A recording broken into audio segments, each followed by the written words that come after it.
A man stabbed in North York on his way to hospital this hour. Here's Melanie with the details. All right, Kev, here's what we can tell you right now. Reports of serious injuries after this early morning stabbing. A 24-year-old victim apparently found with neck injuries in the area of Jane and Shepherd. The call coming in about 15 minutes ago. So far, there's no word if anyone has been detained in connection with this stabbing, but we do have crews en route to the scene right now, so we'll continue to follow this breaking story.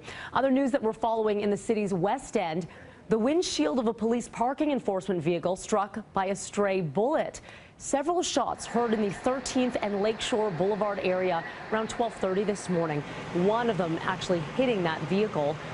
There was no one in the car at the time, but when the officer returned, they drove a few blocks away. As a precaution, the emergency task force was called in. They swept the area, but no suspects were located and no arrests have been made.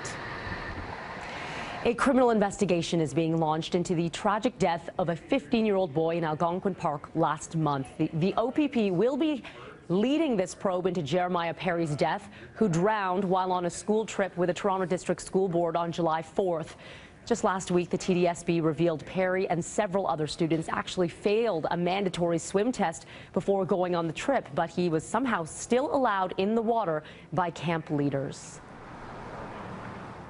Well, Toronto residents are being asked to give their input tonight at City Hall into a proposed tax on vacant residential units. A public consultation being held from 6 to 8 tonight at City Hall. Politicians are looking at the tax to address housing availability and affordability here in the city. Vacant homes are a readily available source of housing, and a tax could encourage owners to rent out vacant units.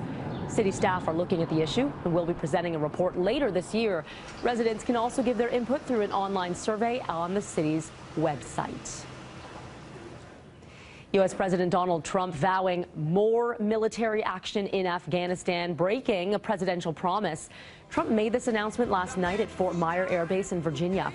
The U.S. will now expand their presence in Afghanistan, but the president stopping short of explaining just how that's going to happen.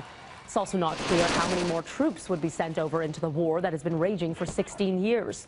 Trump, who campaigned on the promise of pulling soldiers from the war, admitted he heeded advice from top officials. My original instinct was to pull out, and historically, I like following my instincts. But all my life, I've heard that decisions are much different when you sit behind the desk in the Oval Office. So I studied Afghanistan in great detail and from every conceivable angle. Our nation must seek an honorable and enduring outcome worthy of the tremendous sacrifices that have been made. This morning, the Taliban releasing a statement saying that Afghanistan will be a graveyard for the U.S. if the states continues their efforts in the nation. They also warned Trump that he is wasting the lives of American soldiers. To Italy now, where at least 2 people are dead this morning after a 4.0 magnitude earthquake hitting a resort island off of the coast of Naples. About 7 buildings, including a church, collapsed overnight. Officials say at least 20 people were injured. However, local media reporting a number of people are still lost in the rubble. A train crash in suburban Philadelphia overnight that has sent 33 people to hospital, 4 with serious injuries. Happened just after midnight when a high-speed train crashed into a parked train at the 66th Street terminal. The conductor of the train was taken to hospital, but authorities could not release information on his condition. The cause still under investigation.